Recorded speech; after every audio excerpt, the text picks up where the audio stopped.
People often say that there is a war against nature and that this is the Third World War. It's getting more stark, it's getting worse, and the rate of change is accelerating, whether we're talking about the extinction of species or the thoroughness of the technoculture. The world right now is frankly very frightening. For what we consider to be industrial civilization, I would say is extraordinarily uncivilized, actually quite savage. It's not an exaggeration to say that we're living in an ecological apocalypse. Between the years 1980 and 2045, we will lose more species of plants and animals than have been lost in the last 65 million years. We have two big picture time pressures that really mean we should be acting a lot more urgently than most of us have. And one of them is peak oil or energy collapse, and one of them is climate change or runaway global warming. I think that most people, even most scientists, continue to underestimate how far down the path to climate catastrophe we've already traveled. For the most part, we're oblivious to it. We don't want to know about it. We don't want to hear about it. The one thing I'm most afraid of is that we're going to mount a tremendous campaign to sustain the unsustainable. At this point, the scientists are saying that the Earth's temperature may increase by as much as 10 degrees. At that point, there may not even be bacteria left. When the oil starts to really run dry, and when those in power have to assert their power in a time of dwindling resources, I think they're going to turn to much more blunt and cruel methods of enforcing their power. The whole climate is changing. The winds, the ocean currents, the storm patterns, snowpack, snowmelt, flooding, droughts.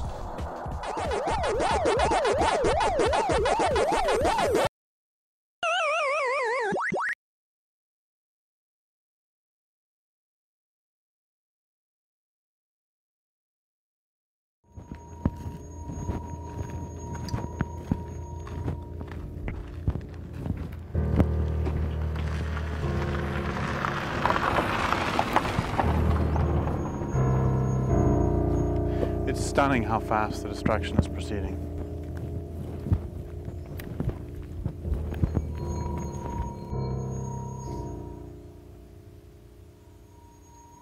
Every day that passes, the world is in worse shape. The sad-looking man you see on the screen is Derrick Jensen. Jensen is the best-selling author of several non-fiction books, including A Language Older Than Words and A Culture of Make-Believe. His books deal with topics such as surveillance, child abuse, the environment, and something he calls civilization.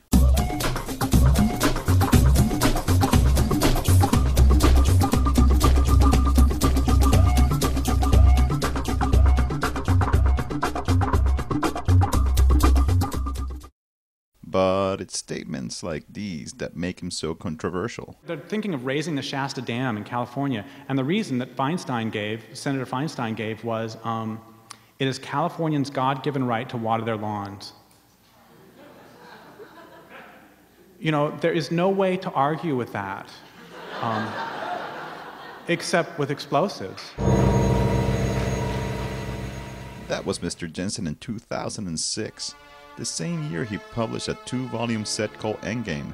In Endgame, he argues that there is an urgent need to bring down civilization.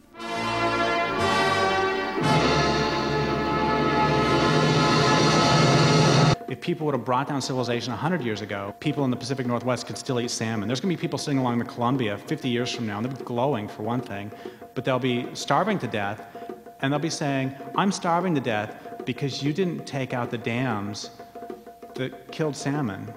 And those dams were used for barging and for electricity, for aluminum smelters, for beer cans. So,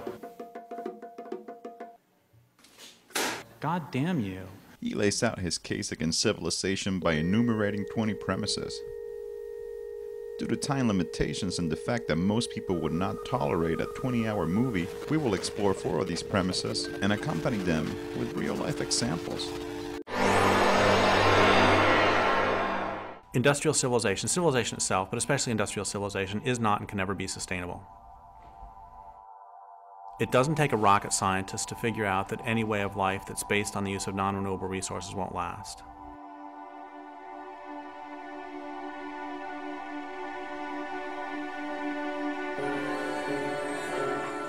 Civilization is a way of life characterized by the growth of cities. So you've got groups of people living in a dense enough population that the local land base cannot support them. What that means is you have to get your basic resources from somewhere else because you've used them up where you live. So you're going to go out into the countryside and gather up whatever it is you want, bring it back in.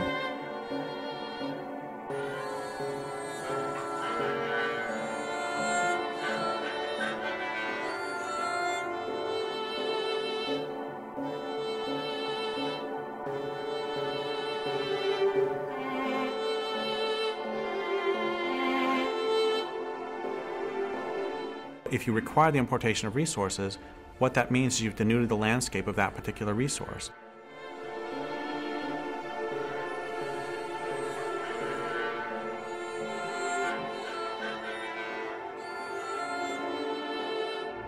There's no way that in the long term you can continue to destroy the land that you need for your survival or the waters that you need to drink and expect to continue to live. Industrial civilization requires ever-increasing amounts of energy and ever-increasing amounts of land, ever-increasing amounts of resources of all kinds in order to perpetuate itself, in order to continue to grow, in order to just maintain itself. And we live on a finite planet, and those aren't available. Of course, unfortunately for us and most living creatures, that culture won't stop until it's consumed as much as it can, or of course until we stop it ourselves.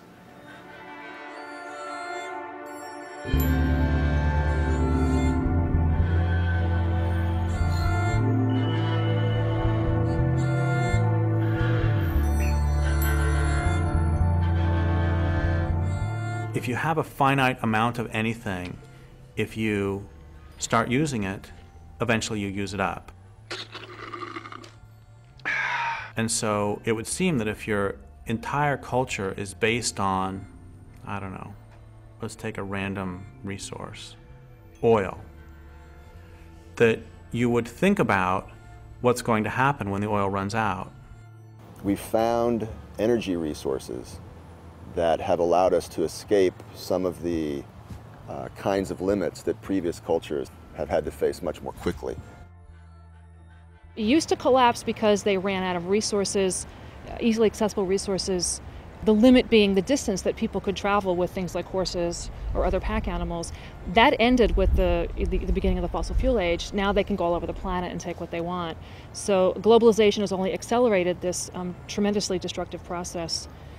We've poured our wealth into building an infrastructure for daily life that has no future. I do think that the oil problem is going to accelerate within the next 3 to 5 years, maybe even sooner. The numbers indicate that we've probably peaked in global production.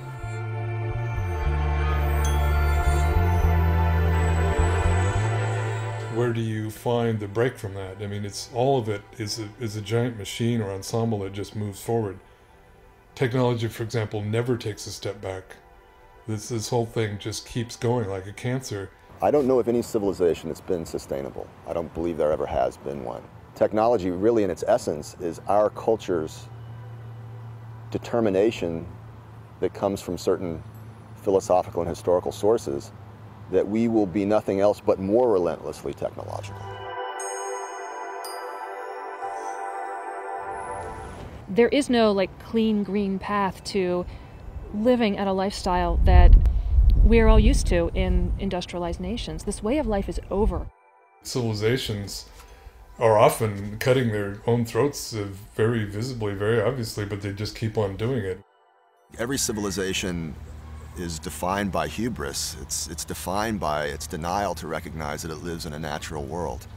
As a matter of fact, every civilization in its founding lies elevates itself above nature and claims that it is the controller of the whole world.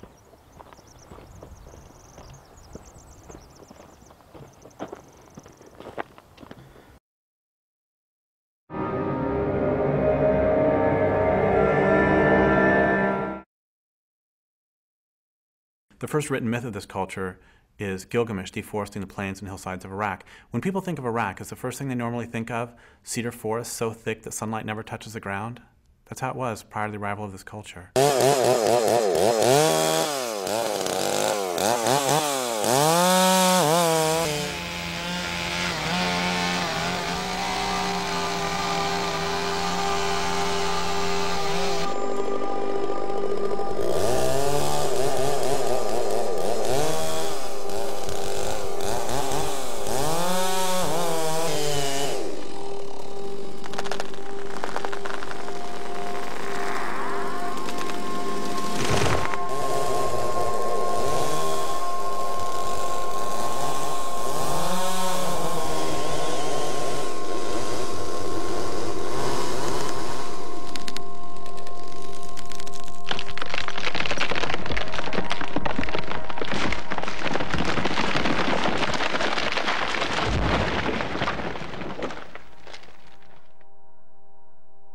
So as a longtime grassroots environmental activist, and as a creature living in the thrashing endgame of civilization, I am intimately acquainted with the landscape of loss, and have grown accustomed to carrying the daily weight of despair.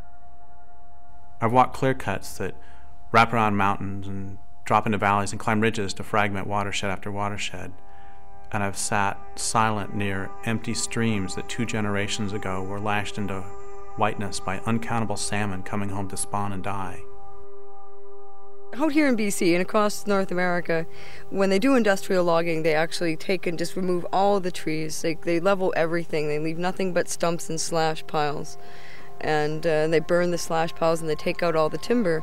And what's left is a wasteland. It's like they take a rainforest and turn it into a desert. That's what a clear cut is.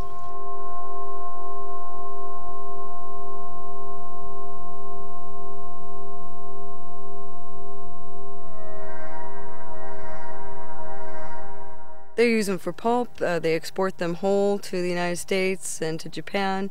There's not very much milling that happens anymore in BC. It's just getting exported for pulp and paper and fiberboard and plywood and whatever else. Not a lot of value added. This tree has been selected to be cut, and usually the company will only clear cut, but this tree is in what they call a streamside selection zone. That's why they've got it marked blue, because it's a selection zone. In a clear cut, they won't paint the trees that they're going to cut down. They only paint the ones that they're going to leave.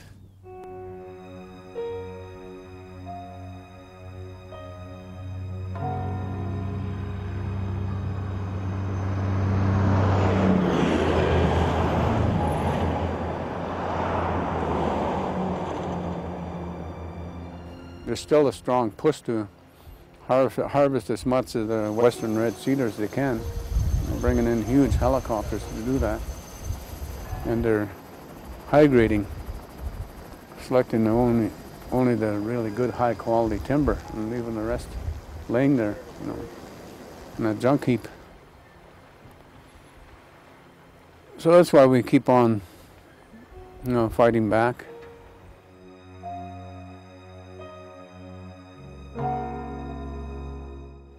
I think the last straw was when they wanted to log the Valley of Ista because of its historical and spiritual significance to our people.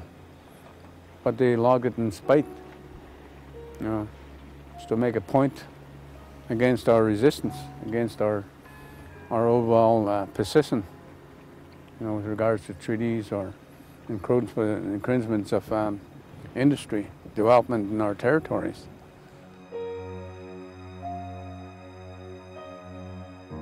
In a lot of these areas, like this clearing behind me up on the hill, you can see The soil is exposed. The ultraviolet kills off all the mosses, the funguses that hold the forest, that hold the soil together. When the stumps rot and the roots die, then the slopes slide. And often there's not much regrowth. There's no regeneration of the forest. They do some replanting. It doesn't always work because there's no soil left. It washes down into the streams, it kills the salmon, it fills up the reservoirs, it causes all kinds of flood damage downstream. That's terrorism, stripping down all the trees, ripping out the trees in the forest, and now they're going to rip out the guts of the land with them, looking for copper and gold. And there has to be some kind of focus to address the injustice to our people, the injustice to the land, to the water, to the wildlife, the injustice to the marine life and the salmon life, and the injustice to the people that want to stand up for it. When we block the road, these trees are very valuable, and the laws are all profit-driven. They're all driven by the corporations. The police are there to enforce the corporations' right to log, not to enforce our right to stop them and protect the ecosystem. There's so little that's left of the old-growth forest like this that we see on the sides here, that people are putting their bodies on the line. They are willing to make huge sacrifices to stop the forest from being sacrificed, and the water and the air quality and the global climate.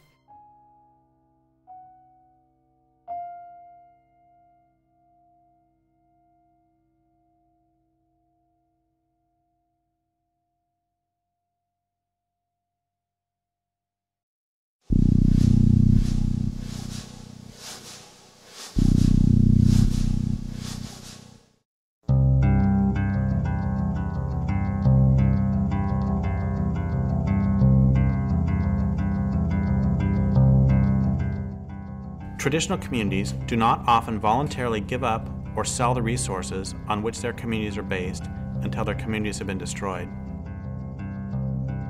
They also do not willingly allow their land bases to be damaged so that other resources, gold, oil, and so on, can be extracted. It follows that those who want the resources will do what they can to destroy traditional communities.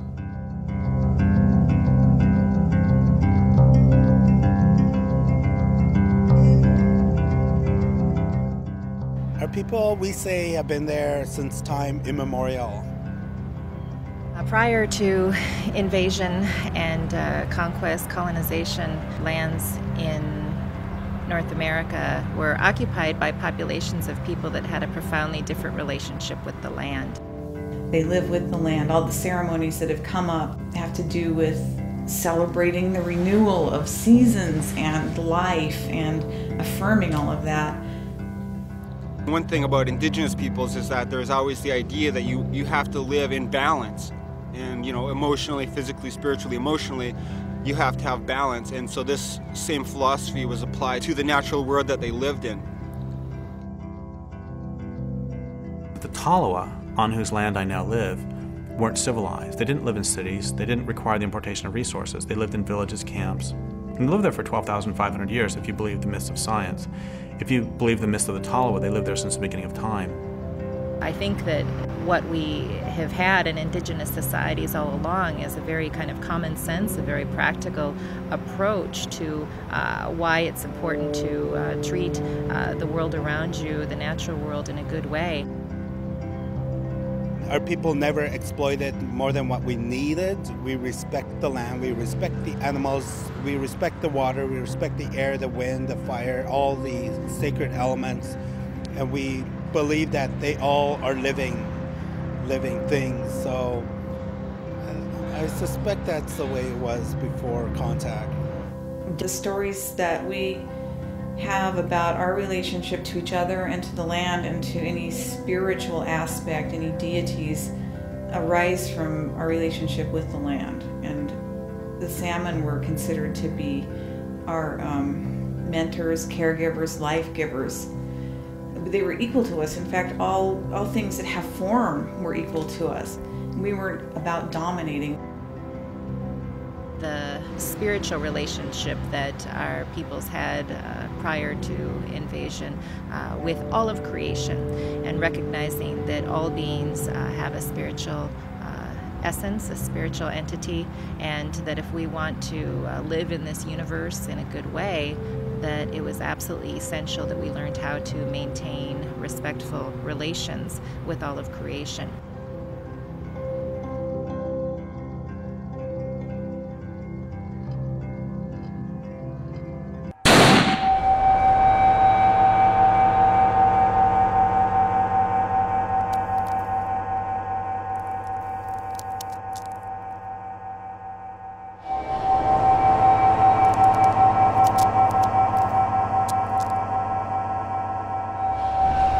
When Europeans came to this land, it was with such a rapacious appetite. It still has not been sated. They brought Christianity, they brought colonization, and certainly they did bring civilization. They came in and they were sent with this commission, they felt, apparently, to dominate the land, and it was just basically there for the taking. These people would accept beads or just kind of get out of the way, and of course they had superior firepower at that time too.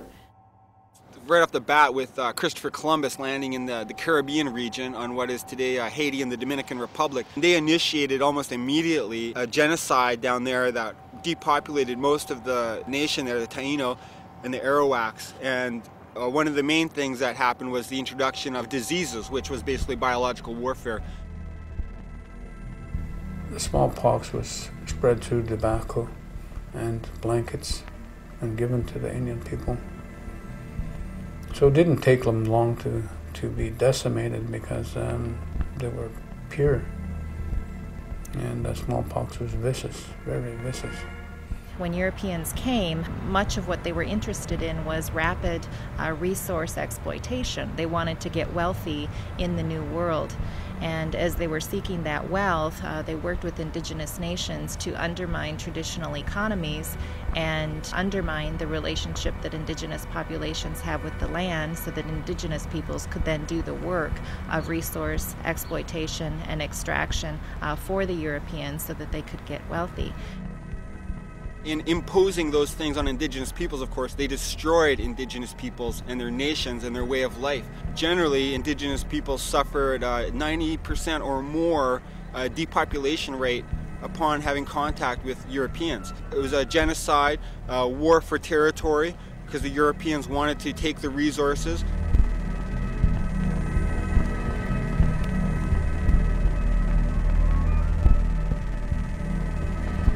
Settler society has worked to destroy what it needs to live, and that's suicidal. It's a suicidal mission. There's no way that it can be sustainable in the long term.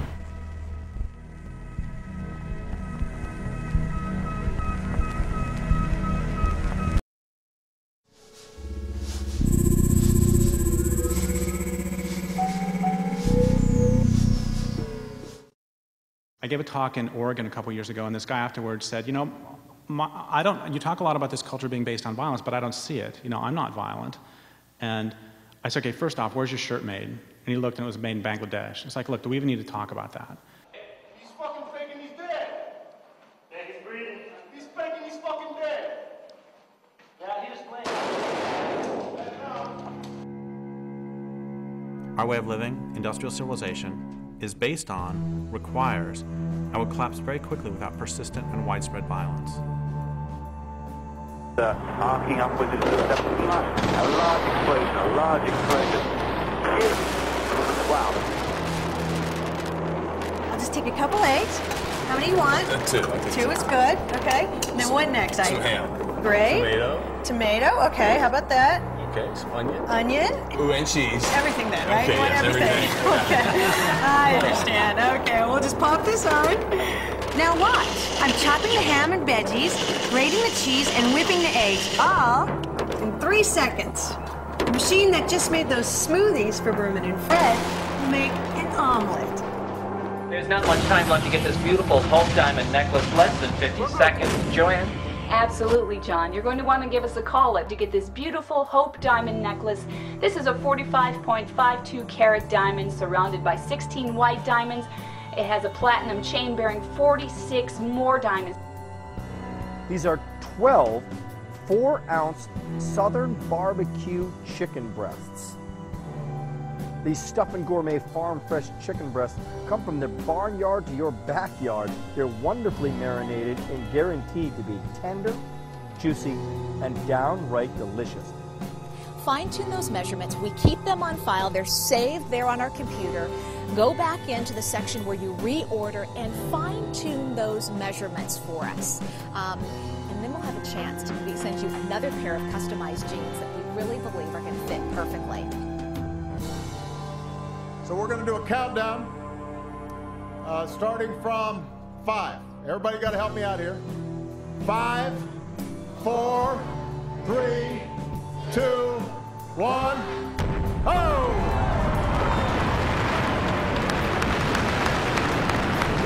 It worked!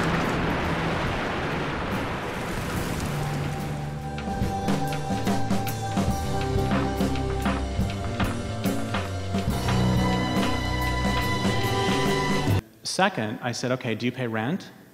He's like, yeah. And I said, why? And he said, because I don't own. And I said, no, what would happen if you didn't pay rent? He said, well, the sheriff would come and evict me. I said, I don't know what that means. What would happen? He said, well, the sheriff would come, and he would knock on the door. I said, okay, great. What happens if you open the door, and you say, hey, I'm just finishing up making dinner. You want some? And so the sheriff sits down, you feed him, you don't poison him. And then after dinner, you say, well, you know, you've been somewhat pleasant company, but not all that pleasant, so I would like for you to leave my home now. What would happen? He said, well, the sheriff would pull out his gun, and he'd say, I'm here to evict you because you didn't pay rent. I said, so the reason you pay rent is because if you don't, some guy with a gun is going to come and take you away. He said, I think I get it. I said, let's try again. What happens if you're hungry, so you go to the grocery store, and you start eating? What's going to happen? So we're going to call the sheriff. I said, yeah, it's the same guy who's going to come with a gun and take you away. He's a real asshole, isn't he? So one of the reasons we don't see a lot of the violence is because it's exported. And another reason we don't see a lot of the violence is because we've been so metabolized into the system that we bought into this strange notion that it's okay to have to pay to exist on the planet. That's really, really weird. And if you don't pay, then some guy with a gun is going to come and bad things are going to happen to you.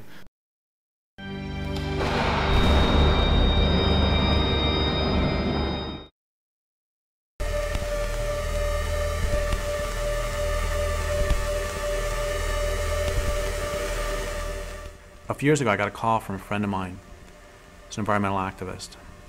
She was crying, and she said, this work's just killing me. It's breaking my heart. I said, yeah, I know, it'll do that. And then she said, the dominant culture hates everything, doesn't it? I said, yeah, it does, even itself. She said, it has a death urge, doesn't it? I said, yeah, it does. She said, unless it's stopped, it's going to kill everything on the planet, isn't it? I said, yeah, it is, unless it's stopped. And then she said, we're not going to make it some great new glorious tomorrow, are we?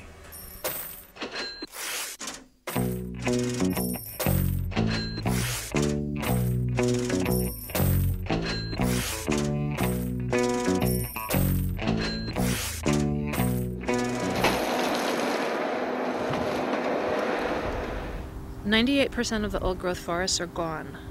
99% of the prairies are gone. 80% of the rivers on this planet do not support life anymore.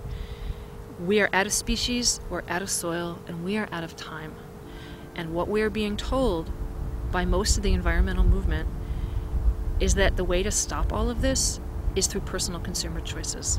By simply purchasing our product, the consumer can make a small, easy step to a greener earth. So by taking that one roll and buying that one roll, you can help save millions of trees.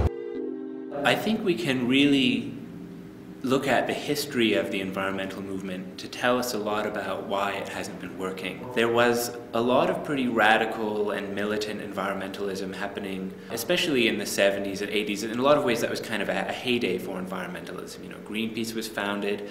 It started to become very mainstream in some quarters to be an environmentalist. And then there was also a shift around that time when corporations realized that they could sell a lot of things by calling them green. Greenwashing is an attempt by corporations to put labels on their activity that are popular and that appeal to people's sensibility about and concern for the environment and for ecology. For the vast majority of people within society today, that there's a total sense of denial and disconnect between what they think is good and right and then their actions as a society or as a civilization, especially as it relates to the natural world. I have a real problem with a lot of the, quote, solutions, end quote, that are put forward by people because they confuse what is real with what is not real. What they do is they take the industrial economy as a given. How can we save the industrial economy? And oh, it would be nice if we still have a planet.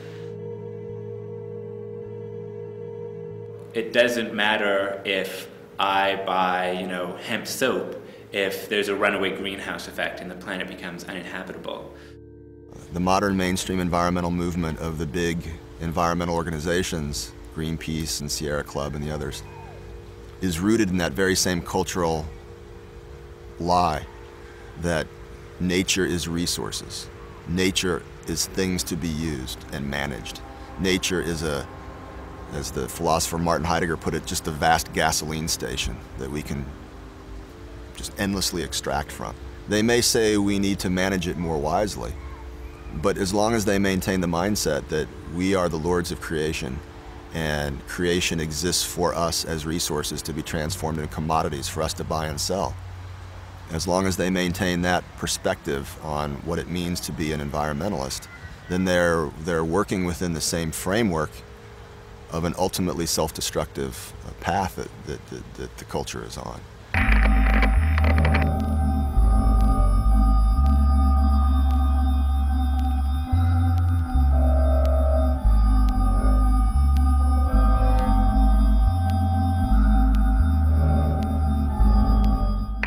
The marketplace is also going to be very important. Many customers have been pushing for change in the boreal forest. The Forest Products Association and its 21 member companies are responding to the demand for greener products. And that marketplace is going to pay close attention. If the change isn't happening, then they're going to put pressure on the parties who are part of the agreement, the environmental organizations, the forest products companies, to do the things that they've set out to do. And they will reward the companies when things begin to be implemented and the change happens on the ground.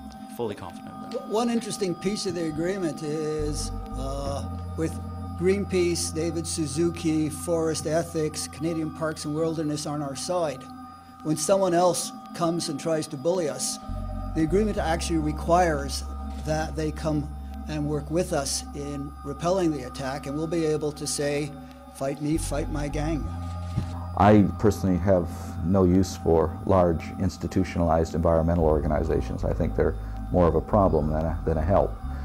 They're just eco-bureaucracies. And I won't name any because I don't like to badmouth organizations except for one, which I feel that I can, and that's Greenpeace. And the reason I can criticize Greenpeace is I am a co-creator of Greenpeace, and therefore I feel like Dr. Frankenstein sometimes, and I feel that since I helped create the thing, I can certainly criticize it. And I think that Greenpeace has become the world's biggest feel-good organization now. People join it to feel good, to feel I'm part of the solution, I'm not part of the problem. Greenpeace brings in close to $300 million a year. And what do they do with that money? Generate more money. And the people who are at the top of the totem pole now are not environmentalists. They're fundraisers, they're accountants, they're lawyers, they're business people. People are voting with their dollars at the checkout stands. It's because they know the polling shows that the public cares. And, ultimately they're going to care about their profit margin and whether they can sell products.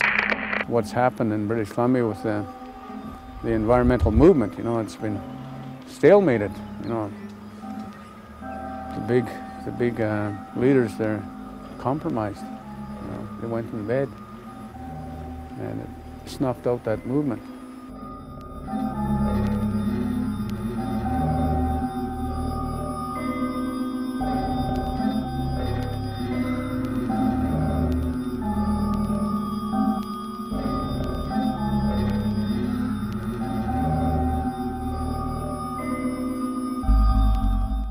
So what happened was there was direct action, there were blockades, there was an international market campaign that put a lot of pressure on the companies that were logging in the Great Barrier Rainforest. But the end result was that all fed into a closed-door negotiation with Sephora Berman leading the negotiation, or as chief negotiator on the conservationist side, where a lot of the groups that actually did the work, the direct actions, and did the market campaigns were shut out of the process. Public oversight was removed, and the protocol agreements that were signed with First Nations and with conservation groups were basically shunted aside. And so the protocol agreements gave the negotiators a mandate to negotiate for 40 to 60% conservation, but what happened was they agreed to 20%. It's not strange to me when people tell me that, oh, you know, that the former president of Greenpeace now works for the logging industry of Canada. The former president of Greenpeace Australia now works for the mining industry. The former president of Greenpeace Norway works for the whaling industry. See, because it's just one corporate job to the next.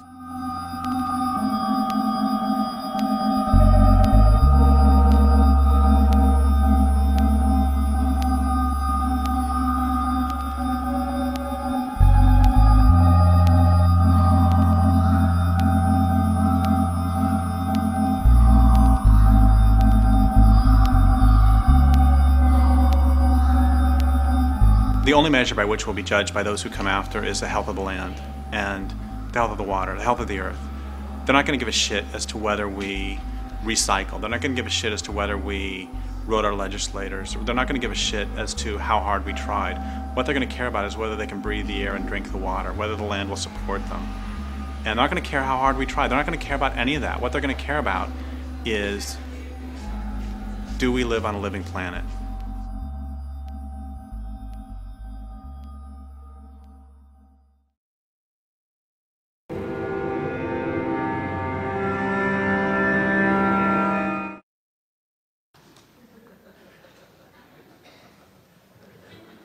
Okay, so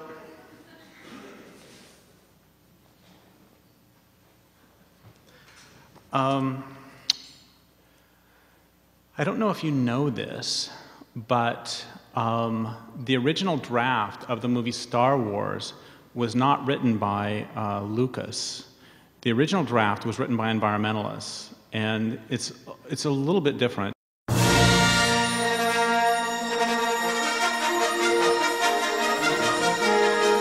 For one thing, it wasn't actually called Star Wars.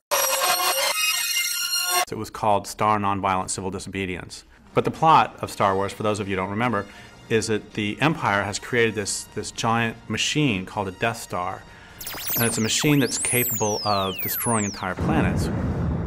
In the movie, the rebels find a way to destroy the Death Star. And then at the very end, Luke Skywalker uses the Force to get past all the TIE fighters and to drop a torpedo down a thermal exhaust port and to blow up the Death Star.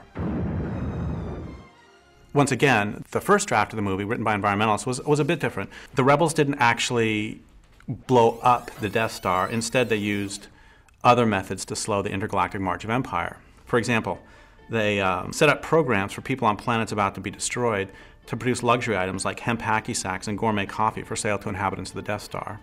Audience members will also discover there are plans afoot to encourage loads of troopers and other citizens of the Empire to take eco-tours of doomed planets. Their purpose will be to show to one and all that these planets are economically important to the Empire and so should not be destroyed. In a surprise move that will get viewers to the edges of their seats, other groups of rebels file lawsuits against the Empire, attempting to show that the environmental impact statement that Darth Vader was required to file failed to adequately support his decision that blowing up the planet would cause no significant impact. Viewers will thrill to learn of plans to boycott items produced by corporations that have Darth Vader on the board of directors. And they'll leap to their feet in theaters worldwide when they see bags full of letters written directly to Mr. Vader himself, asking that he please not blow up any more planets. Now, we all know that that would be enough not only to bring the Empire to its knees, but to make a damn fine and exciting movie. The thing is, there's more. Thousands of renegade rebels, unhappy with what they perceive as toadying on the part of mainstream rebels, decide in a scene guaranteed to bring tears to even the eyes of the most cold-hearted theatergoers to stand on planets about to be destroyed, link arms, and sing "Give Peace a Chance." They send DVDs of that to Darth Vader and his boss, the Grand Moff Tarkin, to whom they also send wave after wave of loving kindness. A few of the rebels sneak aboard the Death Star and they lock themselves down to various pieces of equipment, and stirring debates are held on screen as to whether the rebels should voluntarily surrender on approach of the troopers or whether they should remain locked down to the end. And in a brilliant and brave touch of authenticity, the rebels are never able to come to consensus. But there's more. Once inside the Death Star, there's a splinter group breaks off. They burn a couple of transporters and they etch Galaxy Liberation Front.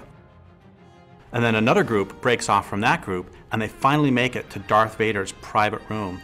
And when they get there, they sneak up behind him and then they hit him with a vegan cream pie. And the directors decided to cut that because it was way too close to a scene in another movie they were developing at the same time called The Plot to Pie Hitler. As the Death Star looms directly overhead, a few of the rebels advocate picking up weapons to fight back. And those rebels are generally shouted down by the pacifist rebels, who argue that attacking those who run the Death Star is just another example of the Empire's harmful philosophy coming in by the back door. If we want to change Darth Vader, they say, we must first become that change ourselves. To change Darth Vader's heart, we must first change our own. We must above all else have compassion for Darth Vader and remember that he too was once a child. So finally, Leia, Luke, Han, Chewbacca, and a couple of robots show up, and they tell these others they found a way to blow up the whole Death Star. And the rest of the rebels, of course, are just horrified. There's a scuffle breaks out between Leia, Luke, Han, Chewbacca, and the two robots on one side, and the pacifists on the other. And the pacifists chase those four from the room and from the film, which is not a big deal because they're minor characters anyway.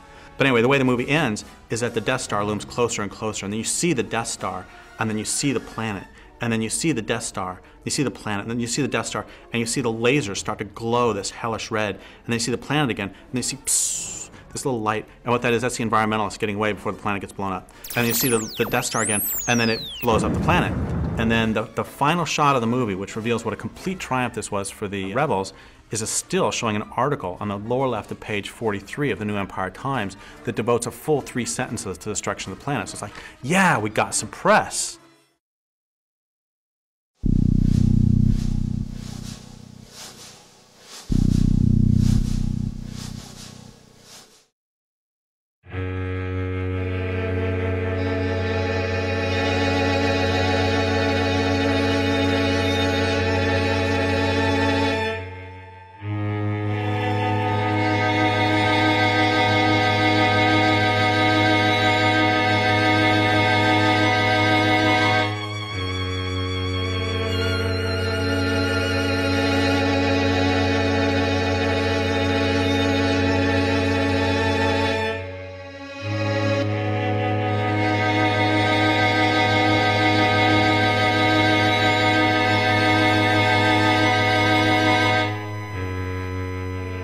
The public really needs to understand that no combination of alternative miracle fuels or biodiesel or ethanol or nuclear or sun or solar or used French fried potato oil, no combination of these things is going to allow us to keep a happy motoring society going. We are using up all the very easily accessed energy sources, and we've really built this huge way of life based on cheap oil, essentially. The world as we know it, which relies entirely on oil to function, is nearing its end. We are headed for the crash. That oil is not going to come again.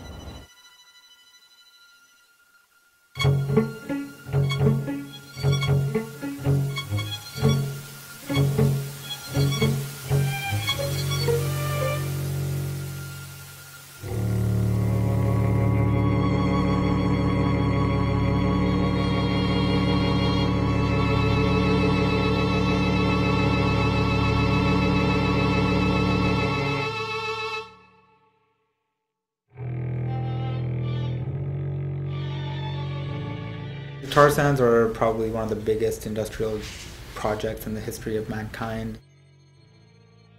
The tar sands are the largest, most destructive environmental project on the planet right now. It's oil extraction. It's some of the dirtiest oil on the planet, which means that it takes the most energy to extract. And the reason that we're extracting this particular brand of dirty oil is because there's no other oil left to extract. Tar sands really aren't oil. Effectively, the process by which you mine and refine tar sands is effectively adding about 100 million years of development through a synthetic process. The tar sand deposit in an area that covers the size of the state of New York or larger than England is already considered the largest industrial project in human history, and it's barely begun. They extract it from the sand by steaming and heating water, basically boiling it. So the oil sits on top of the water like a froth, and then they scrape it off, and that's the bitumen. There's mining processes and in situ processes, and both of them are pretty much trying to extract bitumen out of the sand. To produce 1 barrel of oil, you have to first, after you've cleared off the ground and broken all the trees down and so forth, then dig a pit which can be up to 200 feet deep. For each barrel of oil, there's 4 barrels of water used in a process called a slurry, where you spin it at a high speed, high velocity, with high temperatures of water to separate the bitumen, which is the pre-synthetic oil, from the sands itself and all of the clays and silts. But that's after you've already dug out what has to be hundreds of tons of earth. The energy that's required to actually do that is approximately, people say for almost every barrel of oil you need about a half a barrel of energy just to produce this. So for every barrel of energy input is 2 barrels of oil that are produced. Whereas with conventional crude it was very, very minor in terms of the energy that's inputted to actually get the crude oil out. So the ratio that's most important to talk about is a ratio you could use in a country like Iraq, where for each barrel of oil you use to try to get more oil, you'll get about 100 barrels back.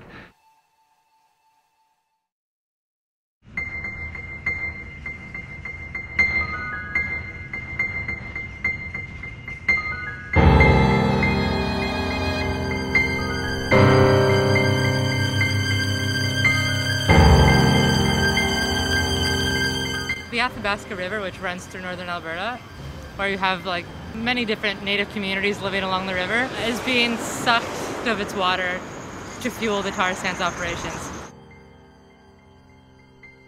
Because of the contamination of the river from oil sands discharges of things like oil and grease and treated sewage into the Athabasca River. And sometimes there's accidents of spills of these toxic chemicals directly into the Athabasca rivers.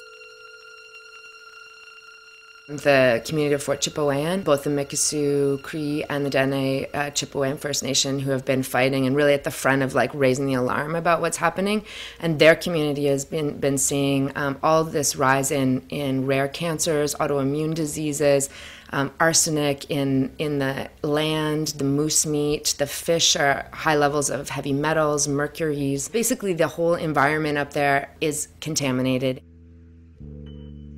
How this is affecting my community is that it's killing off the people of Fort Chipewyan. It's what I've called before a slow industrial genocide. I buried my auntie, I buried my uncle, I got an auntie living with it.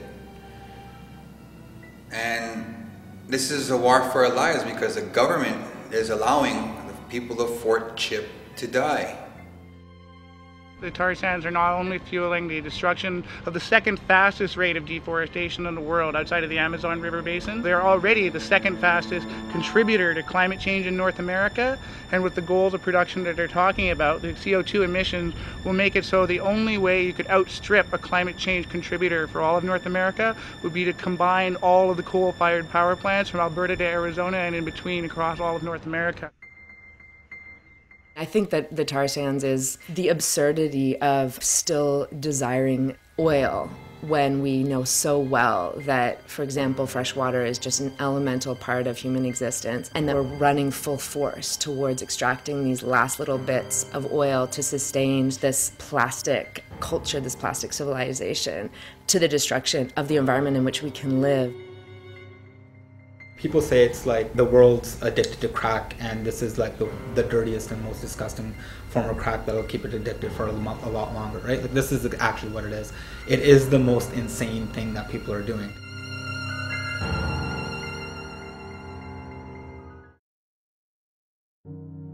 We probably agree that civilization is going to crash whether or not we help bring this about. If you don't agree with this, we probably have nothing to say to each other. We probably also agree that this crash will be messy. We agree further that since industrial civilization is systematically dismantling the ecological infrastructure of the planet, the sooner civilization comes down, whether or not we help it crash, the more life will remain afterwards to support both humans and non-humans.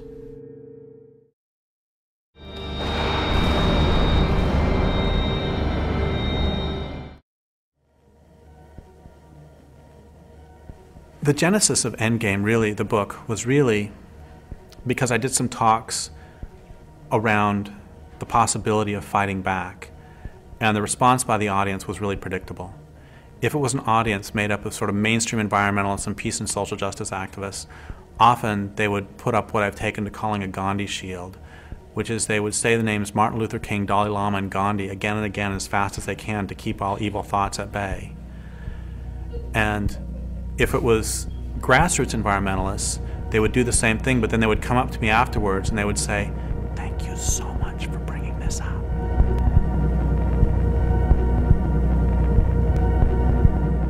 Especially in North America, pacifists and nonviolent advocates have had a very defining role and even a censoring role in determining what other people's participation can be in a whole range of social struggles. And that the way that they've affected social struggles has made it very much easier for the state to control those social struggles. That nonviolence plays a function of recuperating social struggles, of taking out their teeth, making them harmless, so that they can just exist in this cesspool of democratic plurality. I wonder what happens to that kind of energy or idealism or faith that something is about to change when they're certainly not going to change at all. And what are the false hopes that keep us tied to the system? What are the false hopes that bind us to unlivable situations and blind us to real possibilities? Does anybody really think that Weyerhaeuser is going to stop deforesting because we ask nicely? Does anybody think that Monsanto will stop Monsantoing because we ask nicely? I was talking to this person in the States several years ago, and they said, if we can just get a Democrat in the White House, things are going to be okay. We've got a couple of myths on the left that I would really encourage us to get over. The first is that social change happens by moral suasion. It doesn't. It happens by force. The problem with persuasion as a strategy is that it only works on people who can actually be convinced and who can, be relied upon to act from their position after their minds have been changed. And the problem is that we're not dealing with individuals who can be convinced or persuaded. We're dealing mostly with large, abstract social organizations and corporations, which are basically sociopaths made out of huge numbers of people. You can't argue with psychopaths, you can't argue with fascists, and you can't argue with those who are benefiting from an economic system. You have to stop them through some form of force, and that force can be violent or nonviolent. Could you have stopped Ted Bundy by peaceful means? The left, to a large extent subconsciously, has as its primary role to make resistance harmless. States have recognized that resistance will never disappear, that struggles will never disappear, and in the past they tried suppressing struggles the first time that they showed their heads, if there's any sign of them, and that proved ineffective. So nowadays the way that states rule is by accepting the inevitability of conflict and resistance and just trying to manage it permanently. Keep the march going. There's nothing happening here. There's nothing happening, just one more line of police. So please keep the march going. Social movements in North America are locked into this pacifist doctrine that is imposed by the middle-class reformists who want to control the movement and dictate how it conducts itself. Advocates of nonviolence, they frequently say that nonviolence works, and the principal examples that they use of that are Gandhi in India and Martin Luther King in the US. The problem with that is that this constitutes a really great historical whitewashing, that in fact the resistance in India was incredibly diverse, and Gandhi was a very important figure within that resistance, but the resistance was by no means pacifist in its entirety. Gandhi gets used as a way to shut down conversation. Especially in the West, Gandhi is used as a way to sort of quell any ideas of either direct action or what's perceived as violence, or sort of like, resistance that goes beyond what is seen as sort of like a pacifist or a peaceful means of resistance. For years, I really bought into the whole Gandhian myth that is really sort of forced down the throat of activists in the United States. And the people who disabused me of that myth were when I first actually met some people from India. The people I talked to certainly didn't deify him, and many of them despised him. and they felt he was a collaborator, and he was somebody whom the British could work with.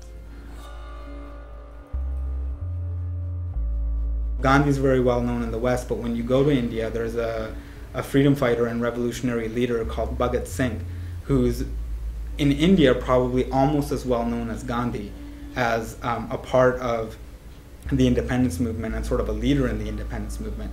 But in the West, most people probably have never heard his name. And the reason why that is that he used direct action tactics. There were generals of the British Army that were killed. There was a bomb thrown in a British assembly to basically attract the attention of the public. There were, weapons that people were getting off of railway carts. With Gandhi and the Indian National Congress, where you had the moderates and the extremists. The moderates were legal constitutional reform was their only method, and they were criticized for being a middle-class clique, for being too slow, for being too legalistic, and for being basically ineffective. The extremists, on the other hand, were being accused of being too aggressive, of being too fast and reckless and irresponsible. Gandhi basically got negotiating power from the fact that there were other elements in the struggle which were even more threatening to British dominance. So the British specifically chose to dialogue with Gandhi because he was, perhaps for them, the least threatening of the important elements of resistance. Gandhi came in as being the middleman. His theory of nonviolent passive resistance seemed to be a bridge between the extremists and the moderates. The British were bled white after World War II and didn't have the morale left anymore for a big fight, and they helped choose somebody that they could work with. They knew a revolution was coming, and they wanted to blunt it as much as they could. India went from being a colony to a neo-colony. The British were still able to maintain their interests less directly with Indians being in positions of management.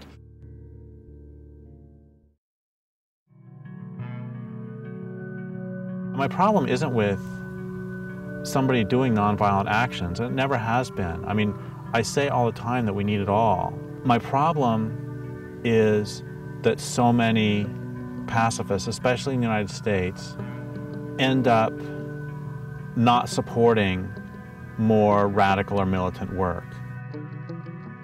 The problem when this debate comes up is that you can't just assume that people that are resisting and are using a means of resistance haven't thought about what they're doing. And that's what I think often is the problem. When people decide to take certain actions, and when people decide that, hey, our marches aren't enough, or they're doing this or doing that, there's this assumption by a lot of people that want to toe the Gandhi line is that, oh, they're just not thinking about it. What most states will choose to do in similar circumstances is to find the elements of the resistance that are most easy to control and most easy to co-opt, to negotiate with them, and then to hand over power to them in order to continue the system that had already existed. So again, you have the state doing the same thing it did with Gandhi and Martin Luther King, it does with, for example, the environmental movement. So it invites the responsible leaders of the environmental movement in to inquiries, government commissions, debates. It recognizes them. They're the legitimate leaders because, again, it doesn't want the movement to begin to adopt more militant resistance tactics. The powerful do not ever give up without a struggle. I mean, those are the famous words of Frederick Douglass when he said, "Power concedes nothing without a demand. It never has, and it never will."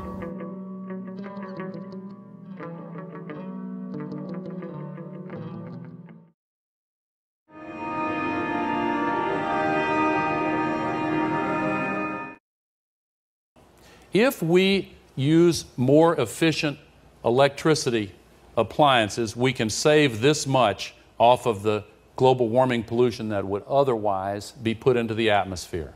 If we use other end-use efficiency, this much. If we have higher mileage cars, this much. And all these begin to add up, other transport efficiency, renewable technology. We have everything we need, save perhaps political will. But you know what? In America, political will is a renewable resource. When we see solutions, all the so-called solutions put forward to global warming, the thing they all have in common is that they take industrial civilization as a given, and they take the natural world as the dependent variable. It's all about saving civilization, and that's entirely backwards. What it should be is, we need to do whatever it takes to save life on the planet. In the next 40 to 50 years, we're going to see the extinction of more species than we've seen in the past 65 million years.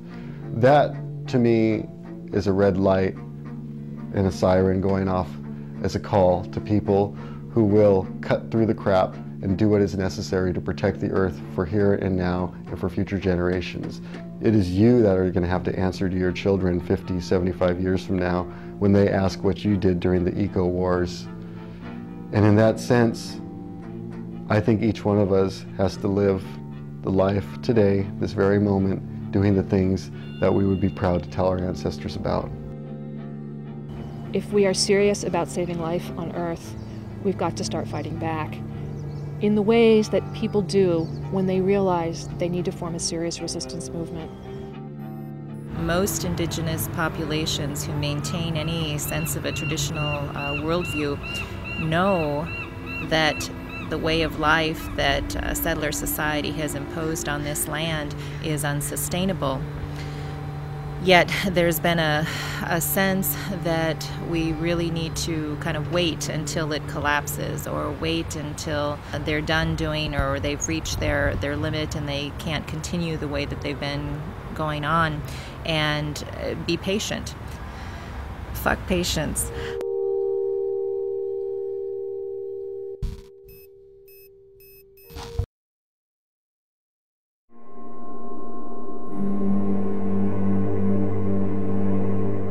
I think really the big problem is power, and that's something that liberals have a lot of trouble kind of thinking about or wrapping their heads around.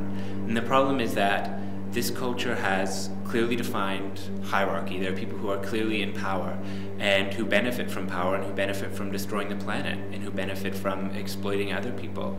And they've been doing that for a long time, and their power is more important to them than anything else. There is no personal consumer choice that is going to dismantle the systems of power that are behind the destruction of our planet. What we need is organized political resistance. You cannot just simply ask the state for these reforms or for any kind of gains or concessions. You have to force them to do it, and that's the power of disruption. It was a bloody day at the Mohawk Indian community in Oka, Quebec, near Montreal. Provincial police in riot gear stormed the barricades the Mohawks had set up. There were clouds of tear gas, a hail of bullets, and in the midst of the battle, a policeman was killed. All this because of a dispute over a piece of forest the Indians claim is theirs. A forest town council wants to bulldoze to expand the local golf course. The police retreated as abruptly as they'd attacked, leaving behind their cruisers. They also left a heavy front-end loader, which the Mohawks immediately put to their own use. The police cruisers, crushed and useless, became barricades themselves. We treat these trees and the land like our mother. These people are raping our mother.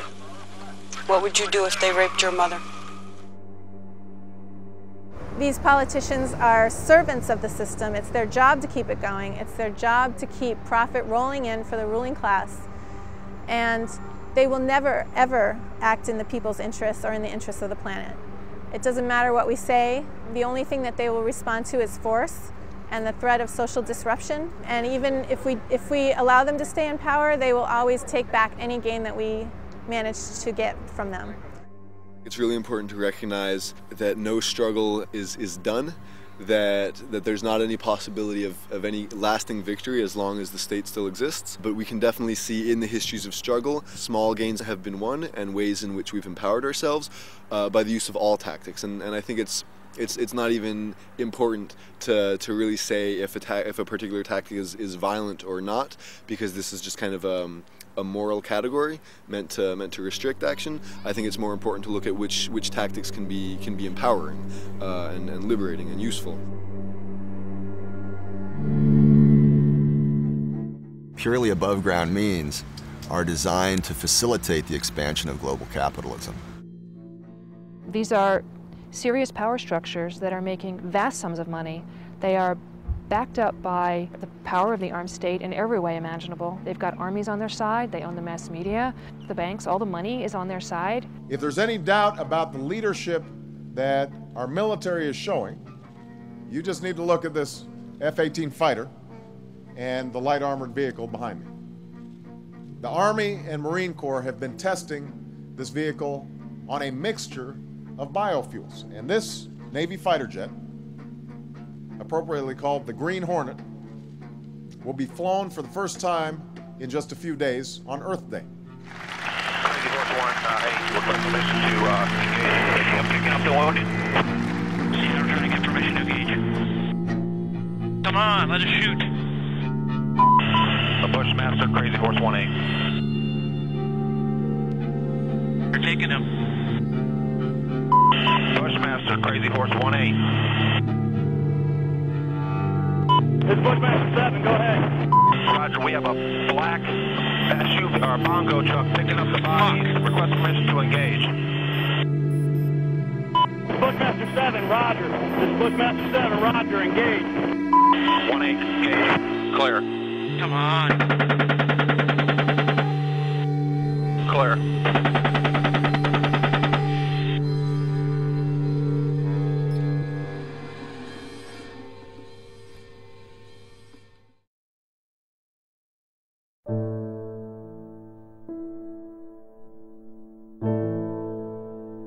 So if the law will not do the right thing, other people will have to do the right thing, and they'll have to do the right thing by breaking the law.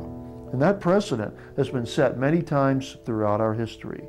The people who saved the Jews from the German Nazis broke the law for a higher ethical purpose. The people who liberated slaves in our country through the Underground Railroad system to protect them from slave masters and a very barbaric law in the United States at that time. They did the right thing. They broke the law for a higher ethical purpose. We need to start and get out there and go beyond hitting like on Facebook and signing online petitions. We need to be out there in the real world fighting back. I think one of the things that we really have to accept and internalize is that the majority of institutions and the majority of people are never going to be on our side. And so we have to sit down as individual activists and as communities of resistance, as a culture of resistance, and we have to say, okay, well, what will it take to stop this culture from destroying the planet? You know, part of the answer is obviously that persuasion hasn't worked and persuasion is not going to work. If we want to be successful, then we have to look at what resistance movements in the past have done and what they've learned and kind of the different phases that they've gone through as they've tried to assert themselves and try to be successful. When I say organized political resistance, I mean that we need to face power head on. Once you name power, you will find that power is sociopathic, that the people in charge will do whatever it takes to shut you up. The thing about when you enter into a period of social conflict, what you don't want is people promoting nonviolence, because that's going to disarm the people. It's going to disarm the people in the face of an aggressive enemy and in the face of hard social conditions. You want them to have a stronger fighting spirit, because without a fighting spirit, you lack the will to resist. The smartest thing the Nazis did was they made it so that at every step of the way it was in the Jews' rational best interest to not resist. Would you rather get an ID card, or do you want to resist and possibly get killed? Do you want to move to a ghetto, or do you want to resist and possibly get killed? Do you want to get on a cattle car, or do you want to resist and possibly get killed? You want to take a shower, or do you want to resist and possibly get killed? At every step of the way, it was in their rational self-interest to not resist. But I'll tell you something very important, which is the Jews who participated in the Warsaw Ghetto Uprising had a higher rate of survival than those who went along. I think if any of us were alive in Nazi Germany right now, we would know what a resistance movement should be doing. And we need to think about the culture of industrial civilization as if it's a culture of occupation, because it is.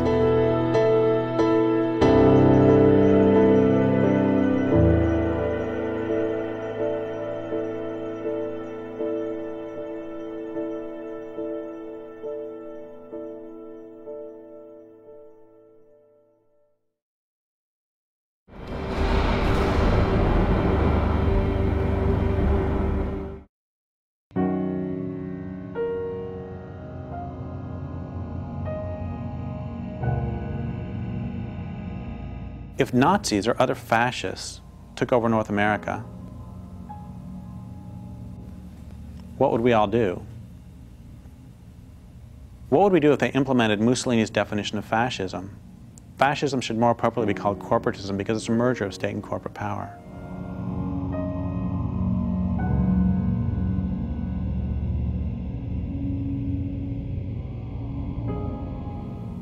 What if this occupied country called itself a democracy, but most everyone understood elections to be shams, with citizens allowed to choose between different wings of the same fascist or following Mussolini corporate party? What if anti-government activity was opposed by stormtroopers and secret police? Would you fight back? If there already existed a resistance movement, would you join it? Would you resist if the fascists irradiated the countryside, poisoned food supplies, made rivers unfit for swimming, and so filthy you wouldn't even dream of drinking from them anymore?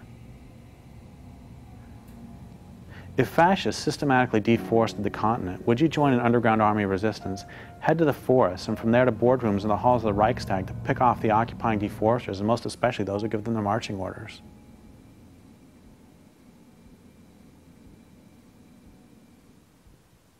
Give me a threshold, give me a specific point at which you finally take a stand. If you can't or won't give that threshold, why not?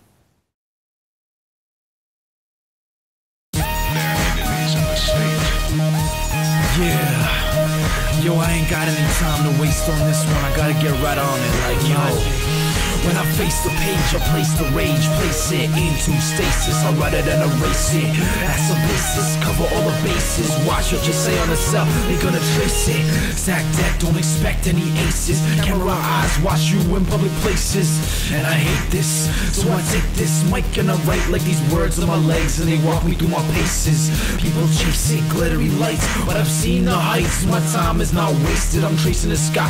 Weed smoke that I took me to all the spaces of mine. In time, look, just face it, this life is mine. That's why I'm not racing the finish line. We'll come with time, the moment designed to shine, I won't replace it. So I take my time, grind it up and break it, roll it up so fine, light it up and blaze it, smoke a blunt, smoke 'em up. And time's on the grind, train and blow the signs. Take your fist and raise it up to the sky. See the fire in the eye, do or do not do. There is no try, hard to find what's true. That is no lie. If they clip your wings, how you gonna fly? Are you gonna lie? You're gonna die. So until that day, are you gonna try? One by one we multiply. Eyes to the sun, just let it shine now. Now get into it. Now choose your side. We got to do it. The time is right.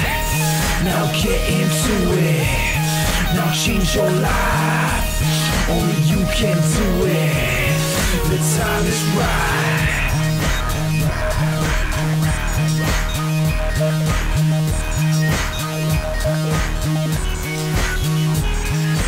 Any more pollution and you gon' fry. So get into it, it's do or die. With no action, factions, or crews divide. But you can't be stupid if you choose to ride. And you can't ride the fence, better choose your side. Keep doing what you're told, or do what's right. You're gonna roll over, or you gon' fight. No justice, no peace, the war's tonight. And I'm a poltergeist, you know, a violent spirit. Product of a world with too much violence in it. So many people, trees and animals are dying a minute. Can't ask them to stop, they ain't trying to hear it. Until we get physical, they ain't gonna fear it. To go to war with the machine, start trying to kill it. Until it dies, every day's a violent day. And they expect you to protest in silence and stay pacifist and unaffected while we die and decay. We need to rise up, fuck, kneel and pray. Preachers and teachers lead us astray. Politicians and cops, all they say is obey. Your corporate masters, buy what they got and display. Stop buying the shit, start making them pay. To hell with the games, we ain't gonna play. Let's fight them till they kill us or they take us away. Start throwing Molotovs, stop throwing bouquets. Take it to these bastards like tankers and skate. Monkey wrench machines and write communiques. A wall to spray paint just big circle A's. Now get into it. Now choose your side. We got to do it. The time is right. Now get into it. Now change your life. Only you can do it. The time is right.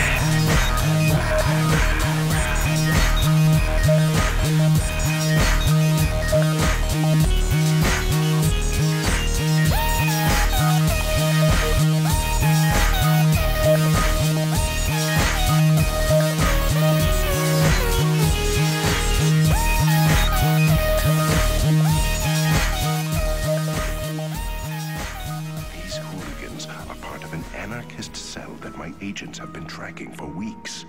If you listen to them, you're playing right into your own destruction.